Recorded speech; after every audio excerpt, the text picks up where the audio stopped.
Welcome dear students. हम प्राचीन भारत के इतिहास में मौर्य शासक अशोक के धम्म के बारे में पढ़ रहे हैं।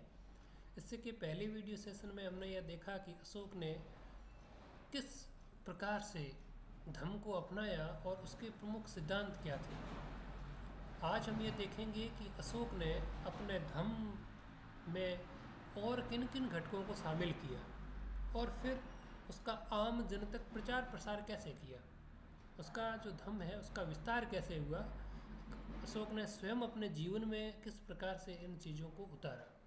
तो आइए आज का टॉपिक शुरू करते हैं, अशोक का धम्म।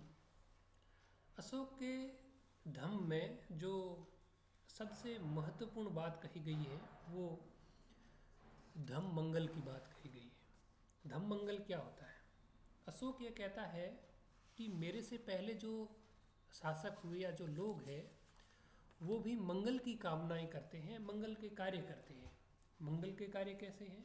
जैसे आप दासों और नौकरों के साथ में अच्छा व्यवहार करते हो या फिर प्राणियों के प्रति दया भाव रखते हो, तो ये सभी जो है वो मंगल के काम है। लेकिन कई बार व्यक्ति मंगल के काम करते करते वो ज़्यादा घमंडी हो जाता है, जो कि अशोक का धम्म कहता है कि नहीं होना चाहिए। इसलिए अशोक का धम्म जो 9वां अभिलेख है, 9वां जो शिलालेख है, उसमें ये कहता है कि मैंने धम्म मंगल को मान्यता दी है, जिसमें प्राणियों की सेवा करना, जीव की हत्या नहीं करना, माता पिता वृद्धजनों शिक्षकों ब्राह्मणों श्रवणों दासों इनके प्रति उचित व्यवहार और सम्मान का भाव रखना, ये धम्म मंगल है। साथ ही वह 11वें शिलालेख में धम्म दान का उल्लेख करता है।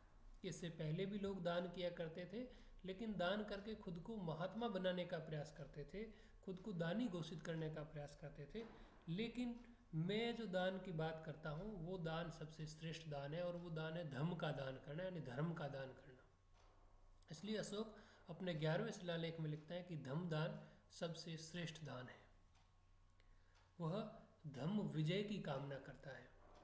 इससे पहले के वीडियो सेशन में मैंने बताया कि कलिंग युद्ध के बाद में अशोक ने भैरी घोष को छोड़ करके धम्म घोष की नीति को अपना लिया।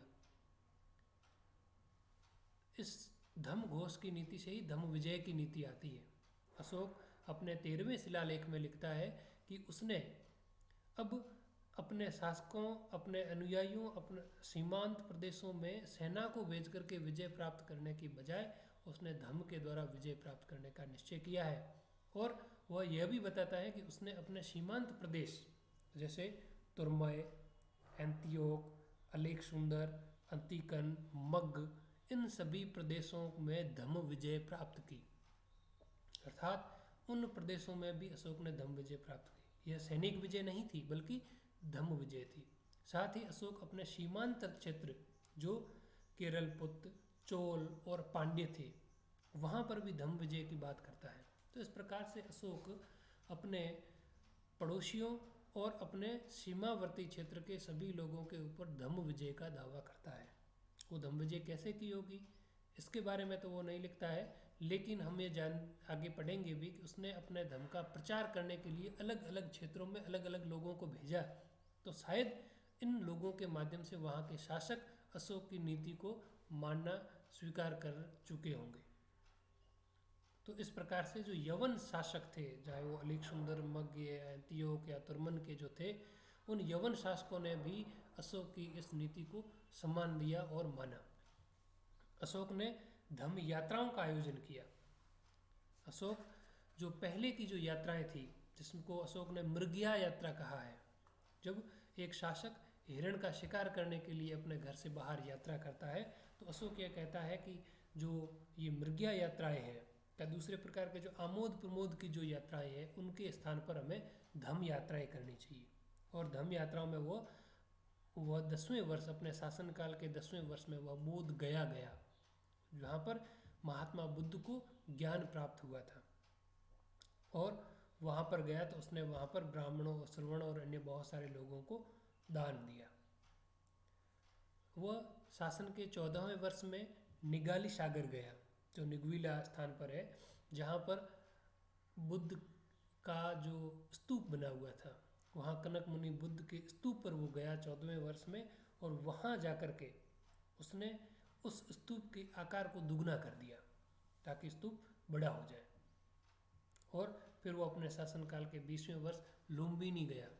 लुम्बिनी वह स्थान जहाँ महात्मा बुद्ध का जन्म हुआ था, इसलिए जब वो लुम्बिनी गया तो वहाँ पर लगने वाले कर को उसने आधा कर दिया। पहले वहाँ कर 1/4 लगता था, अब उस कर को घटा करके 1/8 कर दिया। तो इस प्रकार से अशोक ने अपनी राजकीय नीतियों के माध्यम से भी इस धर्म को आगे ले जाने का काम किया। अशोक ने कुछ राजकीय पदाधिकारियों की नियुक्ति की और उन पदाधिकारियों में धम्म महामात्र सबसे महत्वपूर्ण है। अशोक अपने अभिलेख जो 5वां शिलालेख है उसमें वो कहता है कि मैंने अपने शासनकाल के 13वें वर्ष में धम्म महामात्र की नियुक्ति की। और वह धम्म महामात्र का क्या काम है कि वह लोगों में द्वेष भाव को खत्म करके धर्म की एकता स्थापित करने का कार्य करे, वह धर्म की वृद्धि और धर्म की रक्षा का कार्य करे। साथ ही उसको यह भी काम दिया गया था कि धम्म महामात्र लोगों में सच्चरित्रता का पालन करवाएं और अपराधियों के मन में अपराध के प्रति प्रेम को खत्म करवाएं। तो इस प्रकार से उसने धम्म महामात्रों को नियुक्त किया। उसने कई लोकोपकारी कार्य किए, बहुत कल्याण के, जो कि उसका धम्म का सिद्धांत है बहु कल्याणे। तो उसने कौन कौन से कार्य किए? अशोक अपने दूसरे शिलालेख में लिखता है कि उसने पशुओं और इंसानों के लिए इलाज के लिए अलग अलग चिकित्सालयों की व्यवस्था की। तो यह उस समय में की बहुत बड़ी चीज़ है और उन चिकित्सालयों में विविध प्रकार की चिकित्सा की जाती है। उसने व्यापारियों और आम पथिकों के लिए मार्गों की व्यवस्था की और वो मार्ग जो बड़े लंबे लंबे मार्ग हुआ करते थे उन मार्गों पर उसने सरायों की व्यवस्थाएं की।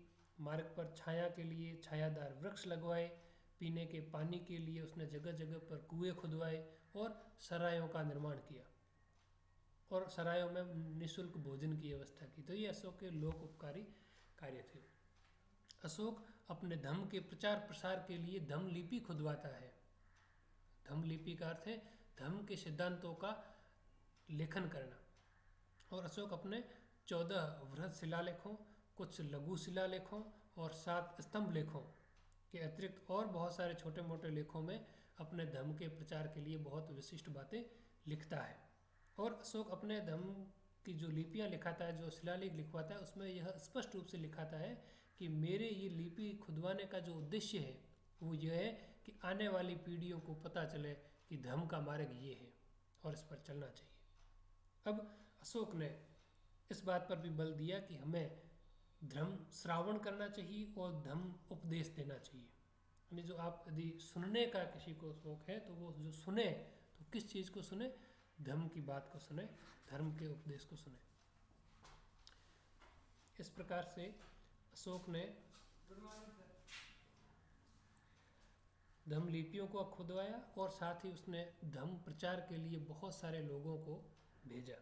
तो वो धम्म प्रचार के लिए किन लोगों को भेजा, कहाँ भेजा, इसके बारे में थोड़ी सी जानकारी प्राप्त कर लेते हैं। अशोक ने अपने दूसरे और 13वें शिलालेख में यह कहा गया है कि मैंने उक्त राज्यों में अपने उपदेशक भेजे।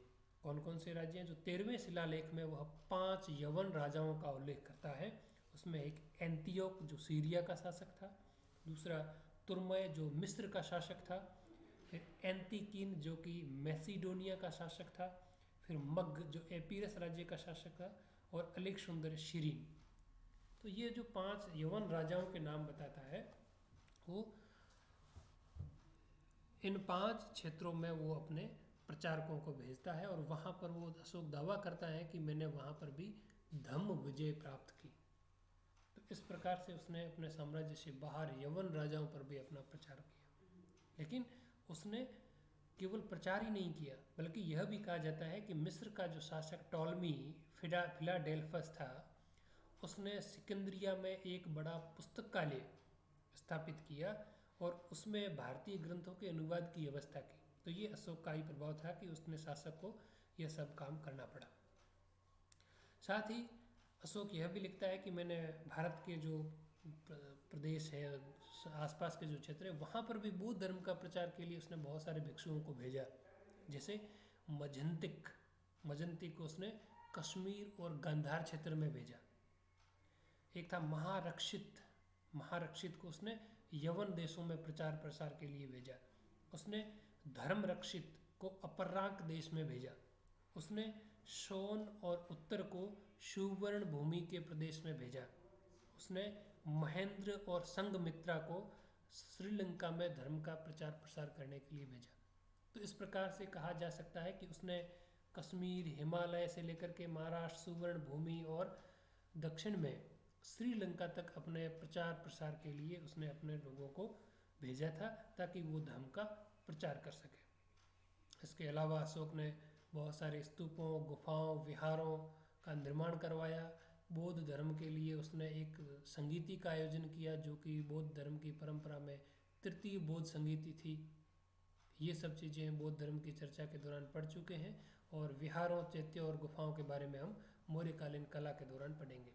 अशोक के धर्म का कुल सार संक्षेप में, या जो अशोक के धर्म का जो स्वरूप कहा जाता है, वो स्वरूप इस प्रकार का है कि इसको कुछ लोगों ने, फ्लीट ने जो इसको राजधर्म घोषित किया। जो फ्लीट एक इतिहासकार था, उसने ये कहा कि अशोक का जो धर्म है वो राजधर्म है, राजा का धर्म है, और प्रत्येक राजा को इस प्रकार का पालन करना चाहिए। क्योंकि अशोक अपने अभिलेख में यह भी लिखता है, 7वें अभिलेख में लिखता है कि जो व्यक्ति अपने धर्म की प्रशंसा करता है और दूसरे धर्म की निंदा करता है, वह अपने ही धर्म की हानि कर रहा है। तो इससे स्पष्ट होता है कि अशोक है वो एक राजा को, एक शासक की नीति को किस प्रकार से अपनाना है, इस पर भी बल देता है। इसलिए फ्लीट ने इसको राजधर्म कहा है।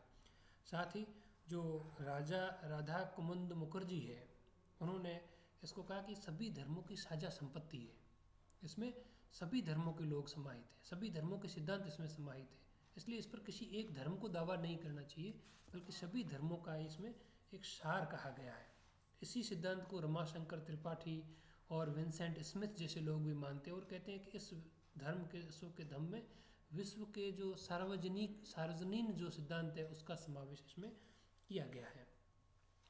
आरजी भंडारकर जो इतिहासकार हुए, उन्होंने अशोक के धर्म के संबंध में एक नया सिद्धांत दिया और कहा कि जो अशोक का धर्म है वो बौद्ध धर्म का उपासक धर्म है। बौद्ध धर्म के दो भाग थे, एक जो संन्यास हो जाता था, दूसरा उपासक जो गृहस्थ होता था। तो अशोक का जो धर्म है वो गृहस्थ लोगों के लिए नियम है, इसमें सन्यासियों के लिए कुछ भी नहीं कहा गया है। तो भंडारकर इसको उपासक बौद्ध धर्म से संबंधित करते हैं। वहीं रोमिला थापर इस बौद्ध धर्म को मौर्य साम्राज्य, अशोक के धर्म को मौर्य साम्राज्य के पतन का कारण बताती है। और रोमिला थापर कहते हैं कि अशोक ने इस धर्म के माध्यम से अपनी सेनाओं को कमज़ोर कर दिया, शांति की नीति अपना ली। और इसको अत्यधिक केंद्रीकरण के साथ भी रोमिला थापर जोड़ती है, क्योंकि कहते हैं कि इतना बड़ा साम्राज्य था तो उसको तलवार के बल पे तो नहीं रखा जा सकता था, इसलिए लोगों को धर्म से बांधने का प्रयास किया। तो रोमिला थापर का जो दृष्टिकोण है वो एक अलग प्रकार का विचार लेकर के रखता है, क्योंकि जो आज के इतिहासकार हैं वो कल्पना भी नहीं कर पाते हैं कि आज से 2300 वर्ष पहले एक सम्राट अपने अभिलेखों में इस प्रकार की बातें करता है जो सर्वधर्म संभाव या सहिष्णुता की बात करता हो। लेकिन यह भारत की संस्कृति के लिए अजीब और नया बिल्कुल नहीं था, क्योंकि यहाँ हमेशा से वसुधैव कुटुम्बकम और सहिष्णुता का विचार, चाहे वो वेदों में हो, पुराणों में हो, चाहे ब्राह्मण या जैन ग्रंथों में हो, बौद्ध ग्रंथों में, सभी में इस विचार का समर्थन किया गया है। अशोक ने भी इसी सिद्धांतों को आगे बढ़ाने का प्रयास किया था। यद्यपि इसके मौर्य शासन पर क्या प्रभाव पड़े वो एक अलग चैप्टर हो सकता है। आज के इस वीडियो सेशन में इतना ही। Thank you.